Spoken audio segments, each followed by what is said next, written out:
Dvorane nažalost ostajajo prazne, zato ker je v novinarstvu vse manj ljudi, vse manj zaposlenih. Da vsak urednik zelo upreže svoje novinarje, še posebej tiste, ki so najboljši, kar pomeni, da so na nek način kaznovani.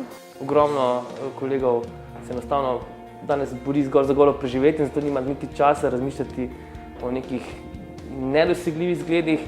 Mislimo, da smo absolutno še vedno prepametni, da razumemo in vemo vse, da se nam ni treba nič novega naučiti, da ni treba nikomor prisluhniti. Novinar se nikoli ne neha učiti in Forward festival je priložnost, da se naučiš vsako leto. Zato, ker je verjetno enostavno sedeti doma, gledati televizijo in salonsko pametovati vse čez vse, kar je narobe. Mislim, da bi bilo prav, da v bistvu